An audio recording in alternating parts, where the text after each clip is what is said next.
दरम्यान पुण्यामध्ये राजकीय पक्षाच्या कार्यालयावरती मोर्चे आंदोलनाला परवानगी मिळणार नाहीये। सर्व राजकीय पक्षांना पुणे पोलीस आयुक्त यांचा इशारा बघायला मिळतोय। राजकीय पक्षांना दुसऱ्या राजकीय पक्षाच्या कार्यालयावरती मोर्चा आणि आंदोलनाला इथून पुढे परवानगी नसणार आहे। काँग्रेस भाजपमधील झालेल्या कालच्या प्रकरणानंतर पुणे पोलिसांनी हा निर्णय घेतलेला आहे। पुण्यातून महत्त्वाची बातमी आपण बघतोय। पुण्यामध्ये राजकीय पक्षांच्या कार्यालयावरती मोर्चा किंवा आंदोलनाला इथून पुढे परवानगी मिळणार नाहीये। काल आपण आंदोलन बघितलं होतं, ज्यावेळेला भाजप आणि काँग्रेस एकमेकांच्या समोर सगळे कार्यकर्ते आलेले होते।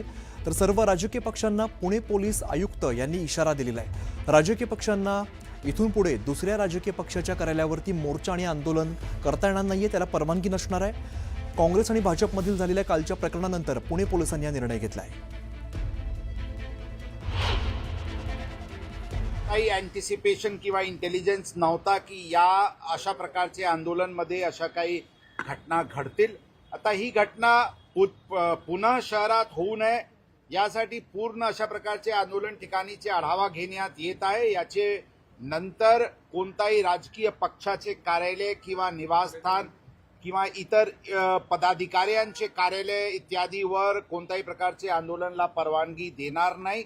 आणि अशा प्रकारचे आंदोलन कुठे होऊ शकतं याचे आम्ही प्रॉबेबल ठिकाण निश्चित करून पुन्हा त्याच्याबद्दल एक अरेंजमेंट तयार करण्यात येत आहे। त्या अनुषंगाने कारवाई करण्यात येत आहे। एक छोटासा परत येतोय, पाहत रहा न्यूज 18 मराठी, आवाज महाराष्ट्राचा।